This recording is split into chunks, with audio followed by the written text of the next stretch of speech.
Assalamualaikum warahmatullahi wabarakatuh. Bismillahirrahmanirrahim. Nahmaduka ya ghafuru ya syakuru. Mashalli wa sallim barik ala sayyidina maulana Muhammadin wa ala alihi wa sahbihi asma'in nama ba'du. Sampean sing melarat ya cita-cita wae duwe dhuwit sing dadekno gampang salat. Lah nek sampean wis betah melarat, tapi kula melarat lah salat teng mriki lancar ya alhamdulillah. Jadi kan gak masalah, kan gak ada akibat apa-apa. Tapi ki aja mikir ngono, gara-gara melarat wis tuk turunan iso wae anak sing buruh. Sampeyan ngalami hal yang tidak kamu alami. Lho kan mungkin saja saking kowe melarat terus anak sampeyan buruh di Jakarta sing roh sapa? Buruh ning wong sing ora salat. Aja kok mentang-mentang kowe saiki gak ngalami, gak mikir anak lha iku termasuk harus kamu pikirkan juga. Niki syariat. Kowe kudu mikir apa wal yakhsal ladzina law taraku min khalfihim napa dzurriatan di'afan khafu alaihim, tetep kudu mbok pikir. Mulane ketikane Kanjeng Nabi beja-bejane wong iku sing duwe dhuwit utawa pangkat sing yutahassanu bihi min dini, sing iso nggo bentengi napa agama. Lah anak kowe nglakoni ngono demi anak iku tidak ngurangi zuhud. Bahkan kok Nabi Khidir dadi panitiane anake sampeyan. Iku sing diceritakno teng Ashabul Kahfi. Ketika ana cah cilik anake wong soleh, abahe kabundut. Abahe sempat nyimpen emas batangan, keleng-eleng kene. Dadi dhisik ana wong soleh mati nyimpen emas apa? Batangan ora. Mboten niki emas batangan ora, Mas. Disimpen nang tembok. Suatu saat tembok niku badhe rubuh. Konsekuensine nek rubuh emas batangane konangan. Nek konangan dipek wong dolim. Lha ape rubuh ditata Nabi sinten? Khidir.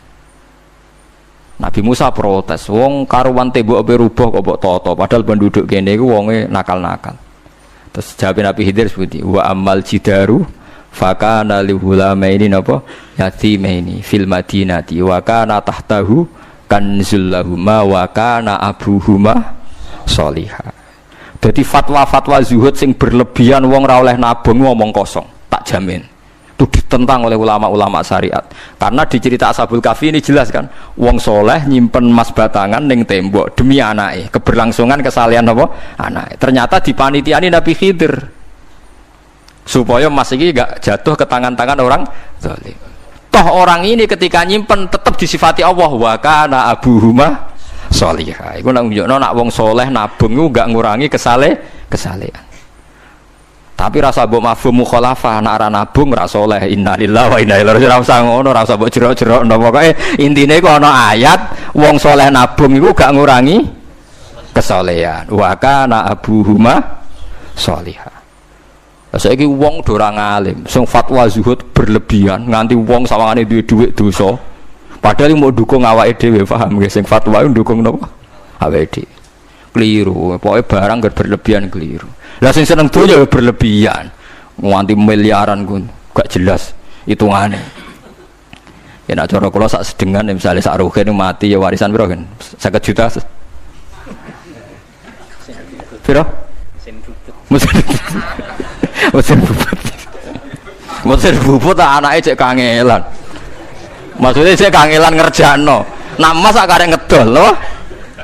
Mboten sing bener ya emas utawi ya tabungan lho. Mesin bubut padha karo ngeke penggawean. Mboten kula setuju mbek fatwane Ibnu Khaldun karena berdasar sejarah itu enggak ada nabi kecuali dari keluarga terhormat. Nah terhormat itu tadi terus kata Imam Ghazali sebetulnya ada harus terhormat kamu jadi presiden atau bupati. Ada adnal mal, ini rungokno tenan. Ada adnal mal atau adnal jah yang yutahassanu bihi min dini supaya bisa menjaga agama.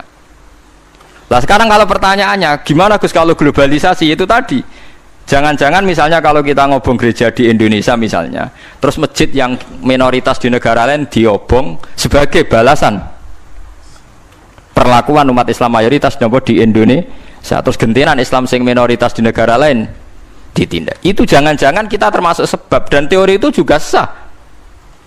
Wong pangeran yo momo tenan, cara ora pangeran yo kapok tenan mbek teori iku. Cara ora pangeran. Makanya niku nyata, wong sahabat itu jenenge sahabat anyar-anyar Islam nggih over. Kados Ruhin Mustafa seneng-seneng kula atau over. Saking overe bendina misoi gereja, misoi watu pangeran niku. Jancuk watu kok disembah. Pangeran nopo watu jancuk watu kok disembah. Akhirnya wong kafir malah sepi jancuk pisan pangeran. Pangeran akhirnya kena kan. Pangeran ya pangeran Allah akhirnya kena. Akhirnya ono syariat anyar. Wala tasubbul ladzina tu'una min dunillah fayasubbu wa adwam bi ghairi ilm. Mat sahabat temu aja oleh misoi pangerane wong kafir. Kurbane aku mat. Jadi jangan kira semangat tuh. Misalnya kaya Ruhin terus semangat ngiyakno aku ora ngiyakno Kiai liya aku ora damuk kiai akeh. Dadi kabeh melane Nabi nate dawuh la yasubbur rajulu abahu.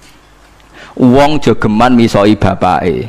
Sampai Nabi dibantah ya Rasulullah wa hal yasubur rajulu abahu. Mosok tiyang misoi bapake piyambak. Terus Nabi jawab ya subbu abar rajuli fayasubur rajulu abahu. Ya misoi bapake wong, akhire bapake dekne dipisoi. Ya mau misoi pangerane wong, akhire pangeranem dipisoi. Lah pangeranem ku sapa ora Allah kan? Nah, sistem global itu ya teori itu ya mungkin. Jadi kalau Anda berbuat baik sama agama lain, mungkin agama lain berbuat baik sama kita. Di negara yang saudara kita minoritas, kayak di Bosnia, di Rohingya, di Phuket, di macam-macam, di Mindanao, mungkin bahkan di Amerika. Wong kendel ning Pulau Jawa perlu ditakoki, kowe kendel mergo mayoritas apa mergi yo? Mergo jihad. Sampeyan tak ceritani ini kisah nyata kula ndek kanca khusuk era karuan. Nek ana ora salat giyet ing era karuan. Islam apa Islam ra gelem salat ngene. Suatu saat dek niku uripe era karu-karuan akhire pindah ning Irian Jaya. Ning daerah mayoritas Kristen. Bareng kenalan kabeh jenenge martune sapa Kristen-Kristen. Suatu saat kenalan mbek wong jenenge sinten Abdullah alhamdulillah padahal wonge ra salat. Mereka butuh tenan, butuhnya ketemu Islam, rasulullah tak Allah, sementing apa? Islam. Terus dia ini sadar, bener jenengan, Gus. Gue gedeng wong rasulullah itu mergo ning Jawa, Gus. Bareng ning Sumatera, ning di daerah Irian. Gak iso gedeng. Gue gedeng wong rasulullah tak ning Jawa, jajal ke saiki manggon Amerika. Ketemu wong asal padha Islam ya wis seneng. Lah iya artinya hukumnya wong gak ternyata ada ruang dan apa? Waktu. Ya kok kowe darani bojo mayu mergo ora tau metu. Kayak ngono. Soreng metu mesti tak ngerti kan waduh. Dadi wong ora ono sing bener asli paham iki cerita wong asli ora ono sing bener. Angger ana pembanding ya takobal apa napa? Minna minkum takobal apa? Ya kan. Mulane nganti dadi guyonan kena apa wong tuwa kok asring bojone do ucul mergo sing lanang ndelok bojone wong liya. Lali bojone sing elek terus dibarno. Ya tenan sebagian yang ngono tenan.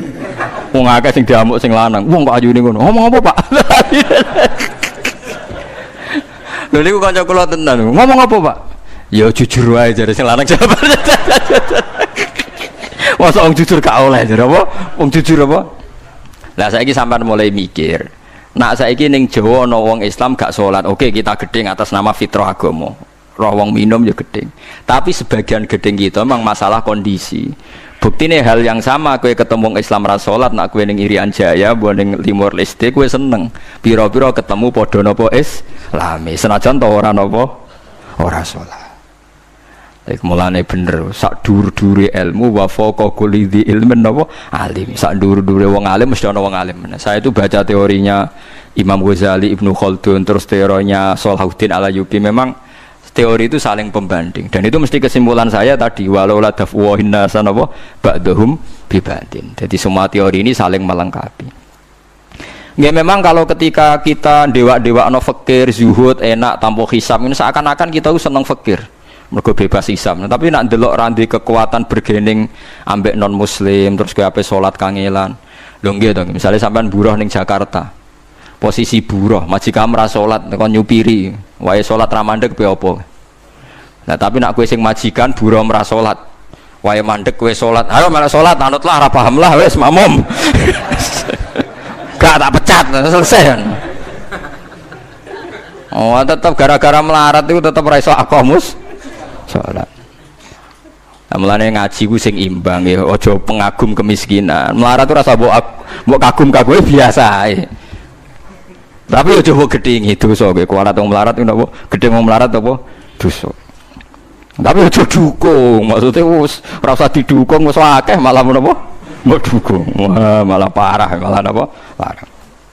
Lah amar ma'ruf nahi mungkar itu syarat utama tadi ada adna malin, ada adna napa jahin untuk yutahasson. Buktine semua nabi itu punya kekuatan sing dadekno enggak tersiksa. Ini ku ma ba'atsallahu nabiyan illa fi mana'atin min qaumi.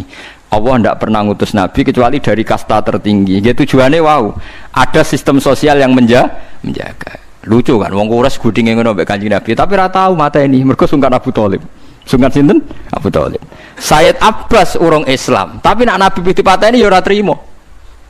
Sampai Darun Nadwa kebingungan carane mateni Muhammad tu piye wong dekne keluarga napa Quraisy. Sampai ana iblis mendo-mendo wong ngene ae tiap desa ngirimno satu pemuda. Engko ben dame Muhammad berceceran, pe nuntut sapa lho nek sing mateni tiap desa duwe utusan sing mate kangelan. Mergo Nabi diutus fi manaatin mingkau. Nah, ketika Nabi pindah teng Madinah niku asline nggih mboten wong asing-asing amat. Mergo tiyang Yasrib niku wonten suku besar jenenge Bani Najjar napa?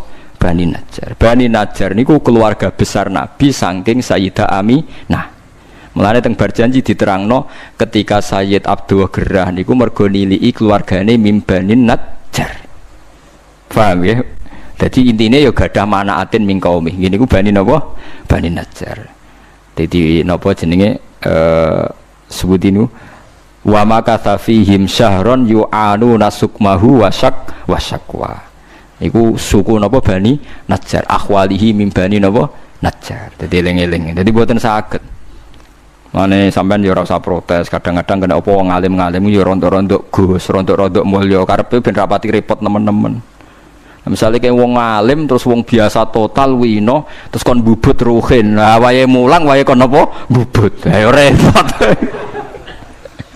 Jadi kus pengeran apa orang ngono radiga. Saya itu nggak pernah loh takut mati meskipun saya masih muda, karena saya bayangkan mati itu ya baik-baik saja. Ketika saya hidup ya nggak tahu cara ngelola nyawa saya, kenapa kok tidak pergi? Kamu tahu caranya ngelola nyawa kamu, kok nggak mati sekarang? Nggak tahu kan? Tahu-tahu masih hidup kan, tahu-tahu diutang semacam-macam lah. Sebenarnya kita zaman hidup pun nggak tahu cara ngelola nyawa kita, cara kerja jantung kita, cara kerja paru-paru kita. Nanti setelah kita mati pun nggak tahu caranya hidup kita kadena. Tapi anehnya kita, mosok manusia sudah dilemah iso hidup lagi. Memangnya kita sekarang bisa hidup karena kita tahu-tahu ya hidup. Ditekdir anak yang melarat, pese elek, orang lain ditekdir anak kiai Gus Mulyo. Kita kan tidak pernah bisa milih bapak ya ora iso. Ngerti-ngerti anak Karmen, anak Karlan itu sudah gak tahu. Artinya gini ya, sudah ya Allah ketika saya hidup ya tidak tahu kenapa saya hidup, pasti engkau yang menghidupkan.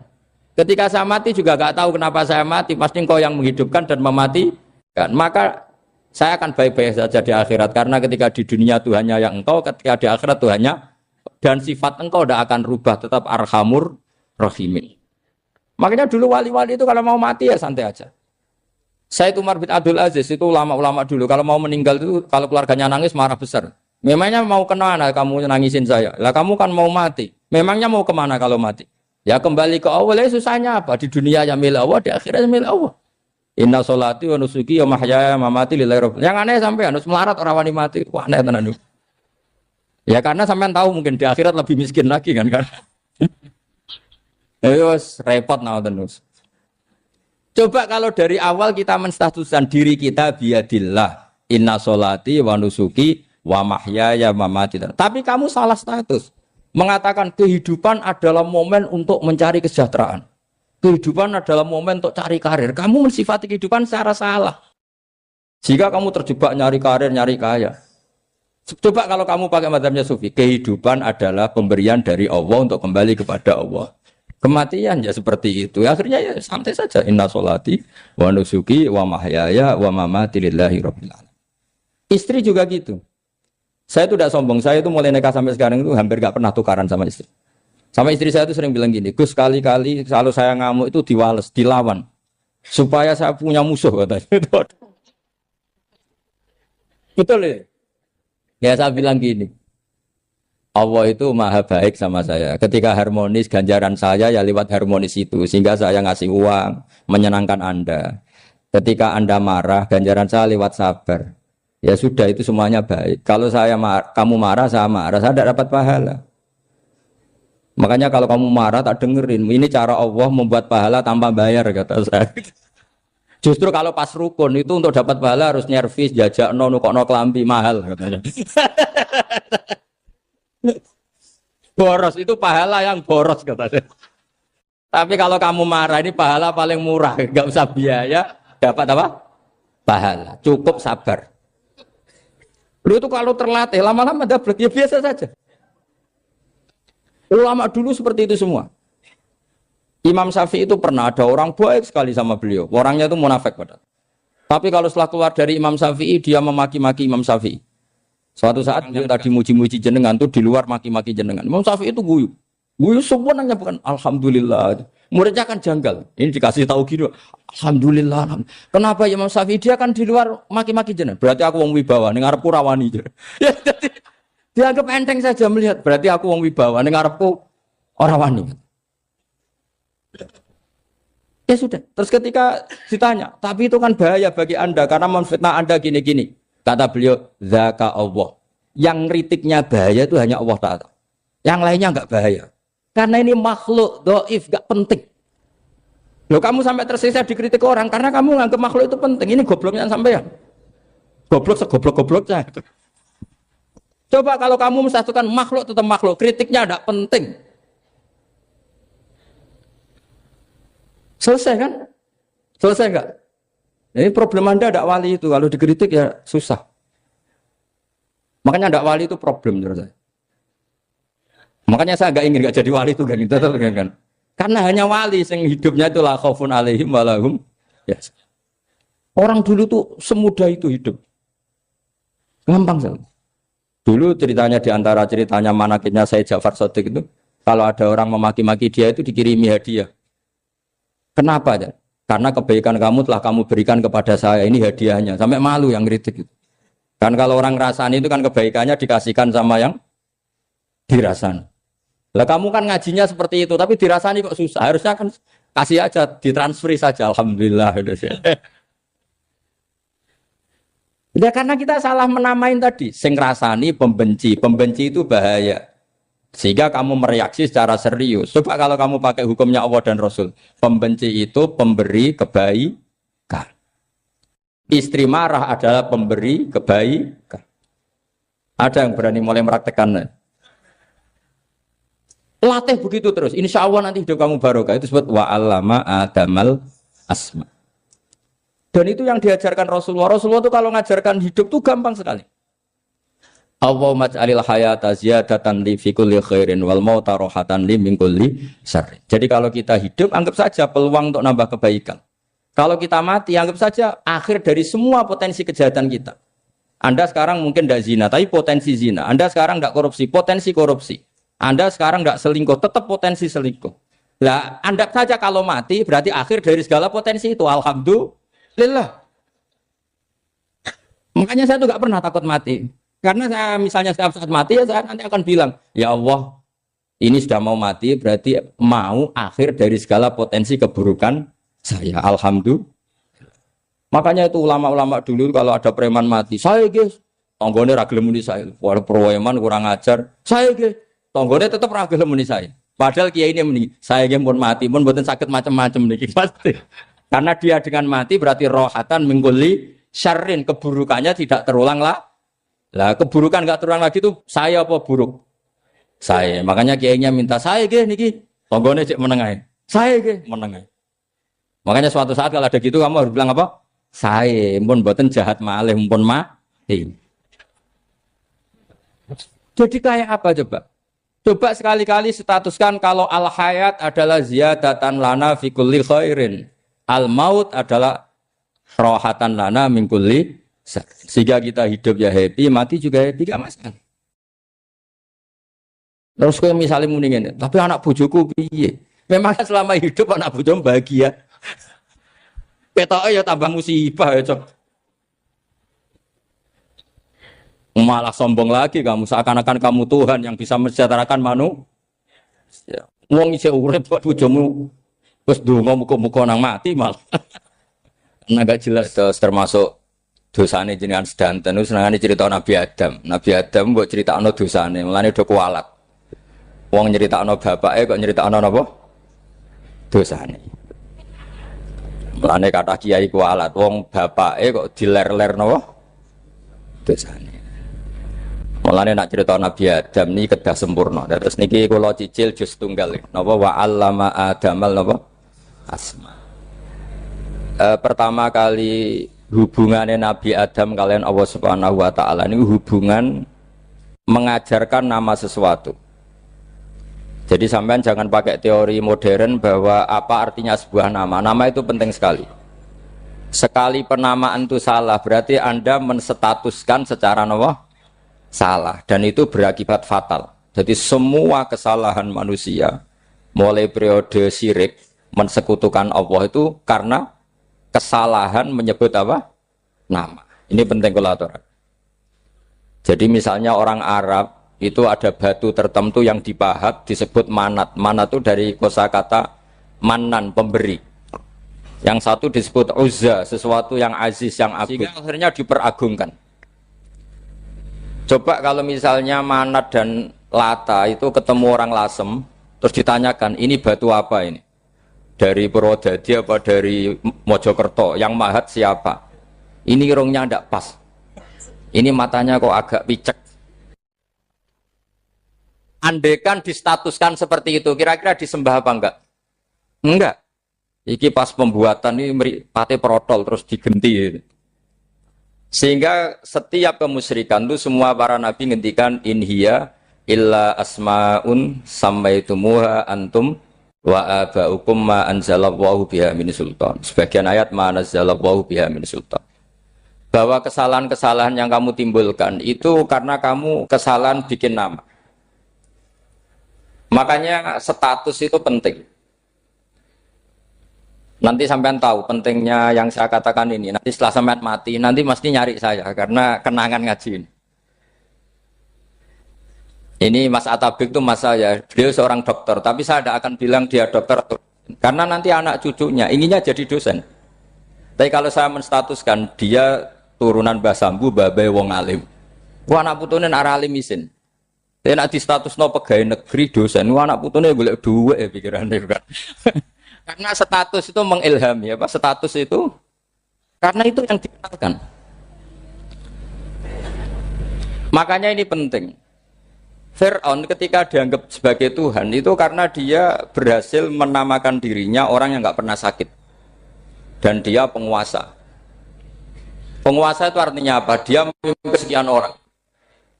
Akhirnya dianggap Tuhan.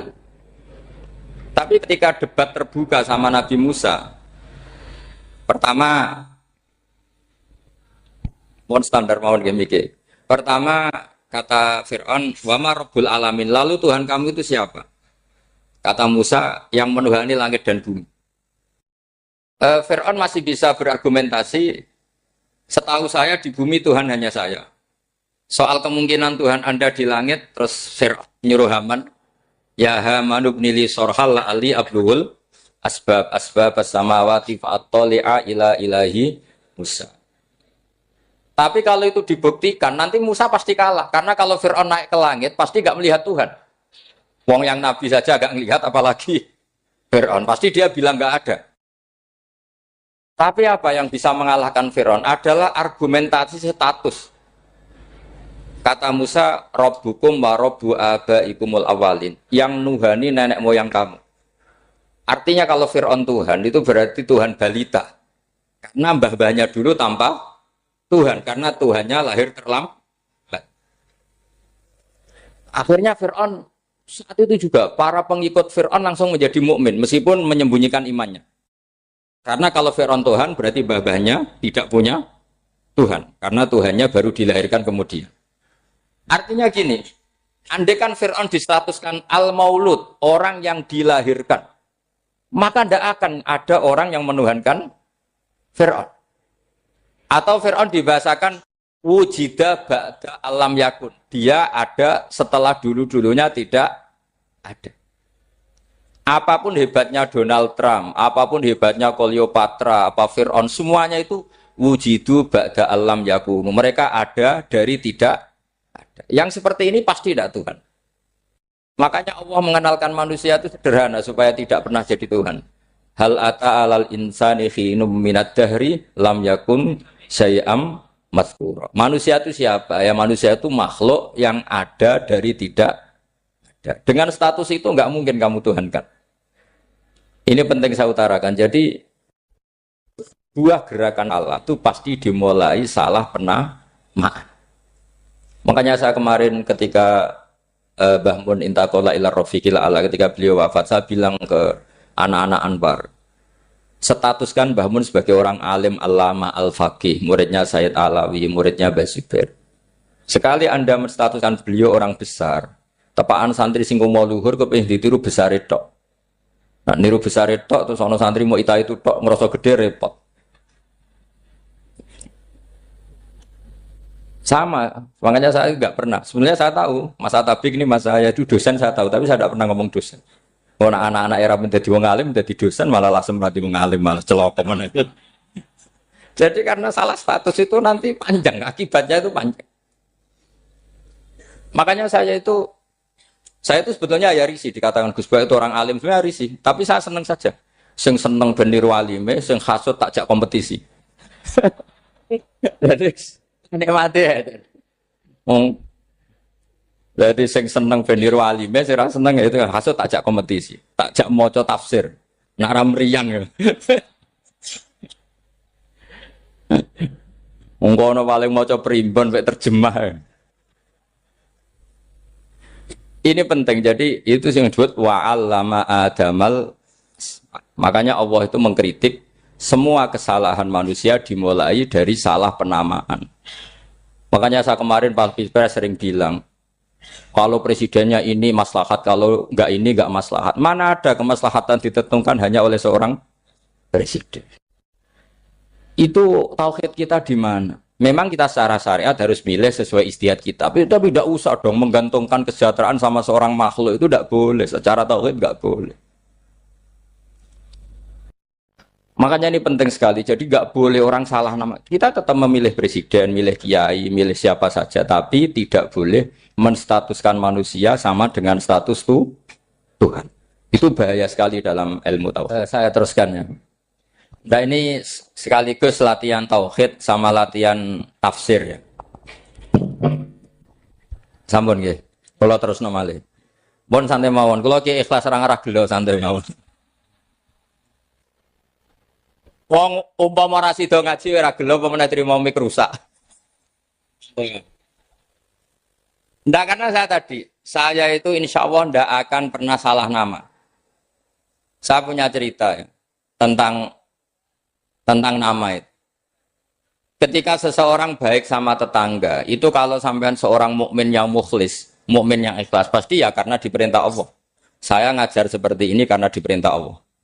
Baik sama pernah sepuh karena saya turunan Mbah Sambu, ya karena menghormati Mbah Sambu. Itu bagus. Sehingga dulu itu ada ulama, saya berkali-kali cerita, ada ulama punya tetangga itu berdua anak muda. Ya Ahmad, silahkan ke rumah saya, datang. Setelah datang ke rumah pemuda tadi, kata pemuda tadi, ya Ahmad silahkan kembali, saya tidak butuh kamu. Kembali Imam Ahmad, dan santai saja. Setelah kembali sekian menit dipanggil lagi, ya Ahmad saya jadi butuh kamu, datang ke rumah saya, datang lagi. Setelah datang, saya tidak butuh kamu, silahkan pulang. Pulang sampai 3 kali. Itu Imam Ahmad senangnya bukan main, kelihatan ceria senang. Lama-lama muda ini tanya, ya Ahmad kenapa Anda tidak tersinggung, bukankah itu menyakitkan? Enggak kata saya. Tapi saya akan menyebalkan. Enggak kata saya. Kata Imam Ahmad, kenapa aja? Saya ini diperintah sama Allah, kan apik mbek tangga. Dadi nek mbok udang ya teko, mbok kon mulai ya mulai. Alhamdulillah iso nglakoni perintahe Allah. Dadi aku ora ono hubungane mbek kowe. Sehingga orang itu gak bisa didikte oleh di sekelilingnya karena ya hubungannya langsung sama Allah Subhanahu wa Ta'ala. Jadi dulu tuh orang jadi wali itu segampang itu. Kalau kamu kan enggak, hukum tentang tetangga itu kamu kayak orang kapitalis, kayak orang komunis, pakai teori sosial. Nak diapik yo apik, dielek yo elek. Itu kan pikiran PKI. Artinya satu perilaku sosial didikte oleh makhluk itu perilaku orang mukmin atau orang PKI. Itu orang PKI. Kalau orang mukmin ya mangkana yu'minu billahi wal yaumil akhir fal yukrim jarahu, kita baik sama tetangga karena diperintah Allah, sehingga kecewa ada kecewa ya santai saja. Imam Ahmad katanya, kenapa engkau tetap ceria? Aku ora urusan mbek kowe, urusanku mbek pangeran. Pangeran ngutus sampe mbek tonggo. Saya ulang lagi ya, terus tentang napa wa 'allama adamal asma. Jadi andaikan seorang manusia melakukan kebaikan karena dia makmur, amarahu wa. Kita diperintahkan Allah baik sama tetangga. Ya biasanya tetap seperti itu. Kita diperintahkan Allah baik sama. Sehingga ketika ngalami kayak yang dialami Ahmad, kita santai saja. Ketika kita datang bi amrillah, ketika kembali ya bi amrillah, sehingga ya sudah kita dapat pahala. Tapi kalau kamu kedikte secara sosial, maka kamu akan menjadi orang murahan, yaitu seorang ulama didikte oleh anak muda yang kampungan. Justru kita kalah kan, kita kampungan sekali karena kita ulama senengnya kalau disenengkan orang, mangkelnya kalau dimangkelkan orang. Artinya apa? Kamu didikte makhluk. Itu kerennya di mana coba? Kerennya di mana? Enggak ada sama sekali. Apalagi yang dikte trimo canom sing goblok, sing desa. Kamu seorang ulama besar. Tapi kalau kamu hubungannya dengan Allah, dia muji kamu, alhamdulillah dipuji. Dia memaki kamu, alhamdulillah dapat pahala lewat jalur sabar. Kan santai saja. Sehingga saya berkali-kali bilang, setan itu untungnya tidak pernah ngaji saya. Kalau ngaji dia pasti ngerusak metode, merubah metode. Tapi saya tadi berdoa supaya ngaji ini nggak didengar setan. Setan itu ya goblok betul. Setan itu kan suka ya kalau anaknya kiai, cucu kiai dibikin konflik. Dia ngiranya dengan konflik pondok itu tidak solid. Ternyata enggak. Misalnya Mas Tabik konflik sama keluarga, Bani Lasem, terus ada yang minggat ke Papua kemana-mana. Namanya turunan kiai di mana-mana bikin pondok, bikin masjid. Yang dulu masjid hanya ada di Lasem, barokahnya tukaran ada di mana-mana. Lah itu namanya setan, salah perhitungan apa? Makanya gobloknya dia itu udah ngaji saya. Kalau ngaji tak kasih tahu itu bahaya itu. Bikin kiai konflik itu bahaya. Iya betul. Islam ada di Indonesia itu ya barokahnya konfliknya sahabat. Sayyidina Ali dan Sayyidina Muawiyah itu konflik. Banyak sahabat netral yang ingin menghindari itu mau ke Cina. Di Selat Malaka sebagian terdampar, terus ada yang ke Aceh, ada yang ke Sumatera, namanya Sayyidina Ali. Makanya awal Islam di Indonesia dimulai Syekh Yusuf Baros itu. Kalau Timur Tengah nggak ada tukaran, itu tidak ada Islam menyebar kemana-mana. Nah setan ngiranya kalau sahabat tukaran itu nanti kacau. Ternyata enggak, malah Islam menyebar kemana-mana, barokahnya tukaran. Dulu Solo karena konflik ya banyak ulama yang ke Lasem kemana-mana gara-gara Solo gak kondusif. Akhirnya kayaknya keduman basambu, keduman macam-macam. Sedungak mawon kiai tukaran terus betul apa-apa. Yang penting ora bacok-bacokan, rasan-santetan wis. Wis pokoke rasan-rasanan ringan ya sudah itu bagus. Memang Allah bikin seperti itu. Enggak apa-apa. Kata Allah wala yazaluna mukhtalifina illa man rahima rabbuk. Kata Allah walidzalika khalaqahum. Ikhtilaf itu barokahnya masyaallah. Kalau saya setuju pendapatnya Mas Tabik, saya jadi dosen. Nanti yang ngaji tafsir siapa? Tapi kalau dia setuju saya, dia jadi ahli tafsir, yang jadi PNS siapa? Ya sudah, barokahnya khilaf. Dia jadi PNS ya dapat gaji, tapi gaji itu bisa dihitung. Kalau naik harus tambah prestasi. Kalau saya kiai min haitsu la yahtasib, pasti cepat kaya saya. Karena rezekinya kiai itu tanpa batas. Makanya haji saya itu plus. Saya itu tidak kaya, tapi haji saya haji plus. Masa tapi paling reguler. Karena rezekinya kiai itu min haitsu la yahtasib. Makanya saya pernah disoal sama teman-teman dosen di UI. Bapak kok berani pulang ke Rembang? Kiai itu kan rezekinya agak jelas. Kata saya justru agak jelas itu bagus. Kalau sampean kan konsisten segitu nilainya. Kalau saya enggak. Kata saya. Jadi tak nikmati saja. Karena saya hamba Allah, bukan hamba negara. Kalau hamba Allah ya gaji Allah. Kalau hamba negara ya negara itu, negara sama Allah kayak mana? Allah ya sudah pinter berarti. Sudah. Jadi jangan pernah kita ini salah nama. Kalau salah nama itu bisa panjang. Makanya ada wali itu kalau dongo itu rontok kriminal. Tapi malah pangeran seneng. Sampai dalam riwayat itu innahu yudkhiluni al-yauma salasa marat. Wali itu bisa menertawakan saya 3 kali. Itu kata Allah. Itu kalau dongo itu agak kriminal, tapi mesti mustajab. Tapi kalau kamu niru sudah tidak mustajab, karena ini KW, copy paste. Itu kalau dia datang ke Raudhah itu bilang gini wali tadi, ya Allah, saya ingin jadi orang baik. Jika engkau turuti doa saya, maka surra habibuk, kekasihmu ini menjadi senang. Tapi jika saya jadi orang jelek, surah aduwuk yang senang itu iblis. Sekarang milih mana jenengan? Menyenangkan kekasih kamu apa menyenangkan musuh kamu? Itu semua riwayat. Terus kata Allah bilang ke Nabi Muhammad, karena wali kan ada alam roh. Wis kandhani wis mustajab coba lain itu kayak gue. Segampang itu wali punya hubungan. Saya ulang lagi ya, tapi jangan ditiru. Karena kamu tidak wali. Nanti setelah wali niru gak apa-apa. Ya Allah, saya ini ingin jadi orang baik. Kalau saya jadi orang baik, maka surra habibuk, kekasihmu menjadi senang. Kalau saya jadi orang buruk, surra aduwuk, musuh kamu menjadi senang. Tinggal engkau lah sekarang sebagai Tuhan, senang menyenangkan kekasih kamu, menyenangkan musuh kamu. Ya tentu Allah pilihannya kan senang menyenangkan kekasihnya. Terus kata Allah, sudah sampai situ aja doanya, jangan panjang-panjang, macam-macam malah repot.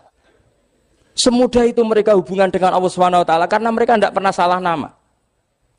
Kalau kita kan tidak.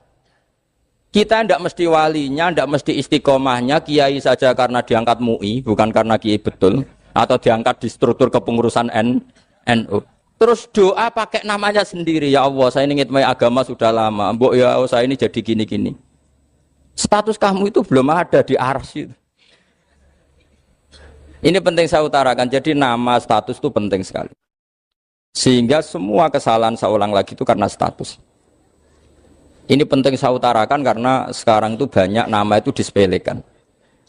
Saya itu sering sinau kamus, jadi saya termasuk menekuni tafsir itu diantaranya menekuni kamus. Saya punya kamus banyak, mulai yang dikarang orang setengah kafir, munjid itu kan, kafir tapi setengah. Karena timnya banyak yang muslim juga. Ada yang virus abadi, macam-macam. Yang saya kenang dari kamus, diantara kamus yang saya kenang tentu miliknya Said Zabidi, kamus Mukhid itu. Ada kamus milik saya namanya Mukhtarus Sikhah. Itu dikarang oleh orang alim. Itu bilang begini. Sama tak bedai sekarang. Lafat ilah itu maknanya apa? Tuhan kan? Tasniahnya apa? Dia bilang isim ini tidak punya tasniah. Dia bilang ilah. Normalnya tasniahnya ilahani. Jam'anya taksir alihah. Tapi kata dia nggak boleh. Lughat seperti itu gak boleh. Karena kullusmin harus yadullu ala aini musamma. Ilah itu nama tunggal untuk Allah. Sehingga karena Allah itu tunggal gak boleh ada tasniahnya ilahani. Karena kalau ilahani berarti kamu nerjemah apa? Dua Tuhan. Berarti kamu nganggap ada Zaidun. Ketika Zaid dua kamu bilang Zaidani. Kalau banyak kan gak pernah ada Tuhan dua atau tiga. Makanya kata pengarangnya itu Abu Bakar Ar-Razi itu kata beliau, wahadal ismu la musanna lahu wala jam'a wa innama jama'uhu wa sannauhu katanya. Isim ini tidak punya tasniah, tidak punya jamak. Tapi kalau orang-orang katanya, orang-orang itu bilang ini ada jamaknya, ada tasniahnya. Ini penting sekali. Karena kesalahan itu enggak ada. Cara teori Quran itu kesalahan itu enggak ada. Yang ada adalah orang salah. Beda loh ya. Tak wari dadi wong pinter. Makanya ini sampai subuh, tak wari dadi wong pinter. Saya ulang lagi ya. Kesalahan itu tidak ada. Yang ada itu orang salah. Pernah ada enggak 1 tambah 1 15? Enggak ada kan? Tapi kalau orang salah bilang 15, ada. Pernah enggak putih ini hakikatnya hitam? Enggak pernah kan? Tapi kalau orang salah, misalnya Rabun bilang ini hitam, ada. Sehingga ini penting, ini dalam teori ilmu mantek. Setiap Allah menyalahkan mereka, itu kata Allah, yaquluna bi afwahihim. Mereka itu melafatkan dengan mulut mereka bahwa Tuhan itu 3 misalnya, bahwa Lata Hubal itu Tuhan. Itu kalimat yang keluar dari mulut mereka tapi tidak menunjuk hakikat. Makanya kata Allah, kaburas kalimatan takhruju min afwahihim. Sungguh kalimat itu kalimat kriminal betul yang keluar dari lisan mereka. Karena apa? Normalnya kalimat itu tadullu ala musammahu atau musammaha. Yang namanya kalimat misalnya putih yang menunjuk putih, hitam menunjuk hitam. Nah, kalau Tuhan kok ditunjukkan ke batu, itu kan kacau. Tuhan kamu siapa? Hubal, itu batu apa Tuhan? Batu. Tuhan kamu siapa? Yesus. Yesus itu manusia apa Tuhan? Manusia. Makanya kata Allah, kaburos kalimatan takhruju min, mesti tulisannya iyaquluna illa kadiba. Ini penting saya utarakan. Jadi makanya kesalahan itu tidak ada, yang ada itu orang salah. Makanya kata Allah, ja'al haqqu wa zahaqal batil. Kalau ada hak pasti batil itu hilang. Tapi orang yang meyakini kebatilan banyak, tapi kebatilan itu tidak ada. Pernah ada enggak 1 tambah 1 15? Enggak pernah ada kan? Tapi kalau orang bilang itu ada. Ini penting saya utarakan. Makanya kamu jangan janggal. Kata Allah ja'al haqqu wa zaqal batil. Ternyata sekarang kebatilan ada di mana-mana. Barang batil itu enggak pernah ada. Yang ada pelakunya. Misalnya nyon saya misalnya gini.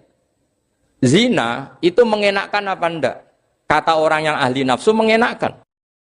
Tapi hakikatnya tidak pernah mengenakkan. Sekarang tanyakan yang pernah melakukan itu, yang terhantui dosa oleh itu.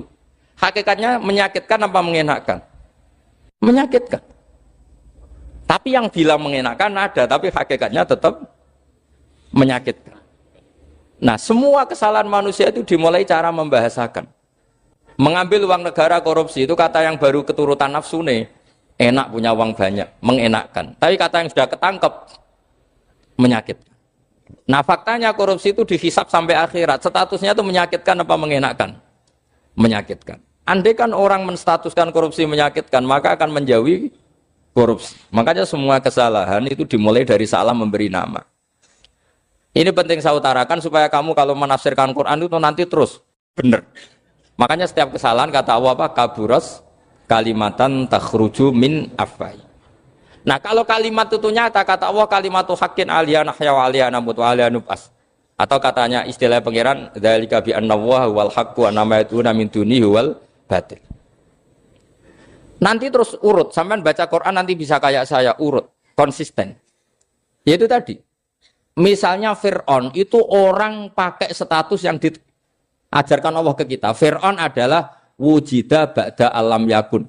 Fir'aun adalah makhluk yang sekarang ada, tapi dulu-dulunya tidak ada. Padahal sebelum ada Fir'aun sudah ada bumi, ada langit, ada matahari. Sebelum ada Yesus, ada Isa, sudah ada bumi, ada matahari. Artinya apa? Zaman langit bumi ada, penyebabnya Isa apa enggak? Enggak kan? Karena dia ada setelah adanya langit dan bumi. Fir'aun juga gitu. Yesus juga gitu, semuanya begitu. Makanya Allah mengajari kita apa? Hal ata alal insani hinum minad dahri lam yakun syai'am madhkura. Katakan manusia itu siapa? Manusia adalah makhluk wujud yang dulu tidak ada. Sekarang banyak enggak orang yang sudah kaya sebelum Pak Jokowi jadi presiden, sebelum Pak SBY jadi presiden, sebelum Pak Karno jadi presiden? Banyak enggak yang sudah kaya sebelum? Banyak kan? Artinya yang mengkayakan itu presiden Pak Allah. Allah. Sekarang kamu miskin, kamu nggak bisa nyalahkan Pak Jokowi. Sebelum Pak Jokowi presiden, kamu sudah miskin. Ya, artinya yang memiskinkan itu presiden apa takdir? Takdir. Makanya wa anna ila rabbikal muntaha wa annahu adhaka wa abka wa annahu amata wa ahya wa annahu khalaqaz zawjaini dzakara wal unsa. Jadi kita miskin ya karena kehendak Allah, kita kaya kan semua itu karena Allah. Tapi kita terjebak hukum modern. Nak presiden iki sejahtera, nak iki ora. Ya mungkin secara bahasa syariat mungkin ada benarnya, tapi kita ini kan dilatih ilmu hakikat. Tak ulang malam 13 Dzulhijjah masuk ilmu cek syariat tok. Kok gak pinter-pinter banget cek gobloke kan gitu. Kenapa nama itu penting? Begini. Alam yang dipakai Quran, alam itu nama ya, alam mangkul. Semua alam. Wah nanti subuh tak jamin pinter nih. Tapi saya tetap mau setengah jam. Karena saya tahu sampai subuh pun kira-kira ya tidak pinter, jadi ya setengah jam. Jadi nanti kalau kamu ditanya, kenapa tidak pinter? Mari Gus Bak mulangnya mau setengah jam. Punya alasan. Kalau sampai subuh kok gak pinter kan? Goblok banget nanti subuh orang pinter. Ya nak orang-orang bilang gitu. Lah anak saya ngomongin, oh mesti salah metode, gurune yang salah. Diulang orang pinter-pinter mesti salah sing mulang gitu. Pala repot lagi nanti. Saya beri satu teori bahwa nama itu penting. Rasulullah itu pernah guyon gini. Ini guyon betul ada di hadis Sahih, ada di juz 3 di kitab Bukhari. Allah itu kalau ingin bully, Allah itu suka bully, suka goda orang. Kalau ingin bully orang kafir itu menamakan kekasihnya namanya Muhammad. Makanya Nabi pernah guyon. Ala ta'jabuna kaifa yasrifu wa anni satma quraisin wa la'nahu. Kenapa Anda nggak pernah berpikir bahwa Allah begitu mencintai saya sampai bikin nama untuk saya itu nama yang membingungkan semua orang kafir? Karena kalau Abu Jahal nyari Muhammad mana itu kalau kamu tahu bahasa Arab berarti artinya kan orang terpuji mana? Padahal Abu Jahal itu menghindari kata orang terpuji. Jadi bingung dia. Muhammad kamu janjo, coba kamu terjemah. Wahai orang terpuji kamu, itu kan kado semua. Makanya Allah itu suka bully. Jadi kata Nabi Muhammad, kamu tahu betapa Allah itu mencintai saya dan bikin bingung orang-orang yang menghujat saya. Karena mereka kalau menghujat saya tetap menamai Muhammad. Itu coba kalau kamu tahu bahasa Arab, maknanya Muhammad orang yang berarti kira-kira kalau Abu Jahal Misa itu jancuk kamu Muhammad. Berarti artinya apa? Wahai orang terpuji, kamu jancuk. Ini kalimat yang kacau kan?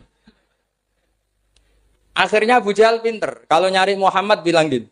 Ya mudammam, enal mudammam. Makanya kata Nabi, yastamu namudammaman wa yal'aunu namudammaman wa ana Muhammad. Akhirnya Abu Jahal kalau nyari Muhammad, enal mudammam, mana orang yang tercela? Akhirnya orang-orang tanya, mudammam itu siapa? Muhammad itu loh. Akhirnya dia keinget lagi. Ya Muhammad itu loh. Akhirnya ya bilang Muhammad lagi. Jadi kayak apa? Makanya itu saya mangkal kalau sama orang dan anaknya Kiai jenenge Agus karena ya tetap diceluk Gus. Karena ya saya itu punya teman itu enggak Gus, mangkalnya bukan main sama anaknya Kiai. Dia punya cita-cita anaknya nanti dinamai hanya Agus saja. Supaya semuanya manggil. Terus nanti yang hasut ya bilang Gus. Kayak kemarin pas Pilpres itu macam-macam. Tapi ini penting saya utarakan, jadi nama itu nggak boleh salah, status juga nggak boleh salah. Makanya saya ingin misalnya anaknya Kiai kok jadi pejabat, ya sudahlah jabat itu. Saya betul, saya sampai sekarang dengan Gus Yasin itu ya tetap nyucup. Saya bilang ini putra guru saya, ini Gus saya. Saya tidak pernah membahasakan beliau wakil gubernur. Bahayanya nanti suatu saat, oh ini mantan, kan repot. Jadi ini penting, status itu penting. Orang sekali salah status itu bahaya, ke depan itu bahaya sekali. Karena tadi saya bilang, tadi misalnya banyak kan anaknya orang-orang alim alamah, terus anak cucunya jadi dosen atau jadi doktor gitu. Terus ini yang jadi status. Nggak boleh seperti itu. Ya sudah, dokter secara akademik, dia jadi PNS karena kestatusan itu, tapi di keluarga tetap saja status alimnya saja. Atau mudawimul khairi, mudawimut tahajud. Mudawimu apalah, ini selalu tahajud, ini selalu deres, ini selalu ibadah. Sehingga anak cucu kita ya kenangannya itu. Anak-anak saya meskipun kecil itu jamaah terus, karena ya saya selalu jamaah. Dan saya melihat, kalau anak saya tanya, Pak, kenapa Bapak sholat terus? Ya saya bilang, sepantasnya jadi manusia sujud, cuma selama melok dudunya, melok nganggo. Pangeran dibayari ya ora gelem. Kata saya gitu, wong nganggo wong ya bayar. Lagi nganggo bumine pangeran ra bayar wis, anggap aja sujud itu bayar kata saya gitu. Sehingga merasa sujud itu satu identitas. Ini penting saya utarakan karena tadi saya betul-betul mengenang istilah Allah wa 'allama Adamal asma. Semua kesalahan itu kata para nabi inhiya illa asma'un samaitumuha antum ba'atau. Kita membahasakan misalnya Presiden Amerika orang terkuat di dunia. Bagaimana mungkin orang terkuat kemudian agak mangan sedino lemes? Hebatnya ning ndi? Iku nak pas mules weteng agak ngising ya lemes. Hebatnya apa? Makanya Allah ketika menerangkan Isa itu tidak Tuhan, itu Allah sederhana cara ngendikan. Karena yakulani to amal masih ibnu Maryam illa rasul. Qad khalas min qablihir rusul. Wa ummuhu siddiqah kana yakulani to'a. Artinya kalau Isa itu tidak mangan ya lemes. Nak keluarkan ya kudu ngising. Lah terus mbok sembah itu terus piye? Jadi gak kebayang seorang Tuhan kemudian kalau gak makan tuh lemes. Berarti statusnya Isa apa? Orang yang lemes kalau tidak makan. Terus kamu Tuhan kan? Aneh gak? Aneh. Jadi andaikan manusia dengan status yang diterapkan Allah, yang distatuskan Allah itu pasti tidak ada yang salah. Karena yakulanit. Ini saya cicil juz 1 wa 'allama Adamal asma. Makanya kata Rasulullah, Allah ta'jabuna kaifa yusrifu wa annisat ma quraisin wa dhamma. Ini penting, nama itu penting. Karena sekali nama ini salah, coba misalnya orang sepakat darani Fir'aun itu wujida ba'da alam yakun. Fir'aun itu ada yang dulu-dulunya tidak ada. Hal ata alal insani hinum minad dahri lam yakun syai'am mat. Coba kalau kamu melihat, sekarang kamu hidup itu apa? Untuk sujud. Sujud itu murah, gampang. untuk mengenal Allah. Allah itu gampang kita kenal karena Allah itu adzaru minadz dzahir. Adzaru dzahir itu Allah, zat yang begitu jelas. Lah mati itu mau apa? Ya menuju Allah. Hidup menyaksikan Allah, mati menyaksikan Allah itu nyaman. Yang menjadi tidak nyaman karena kamu salah bikin status. Hidup untuk menggapai cita-cita, untuk sukses. Tek wong komunis yo muni ngono, lonte yo muni ngono, copet yo muni ngono. Rumangsamu sing men bahagia iku ya tok. Rumangsamu sing men duwe akeh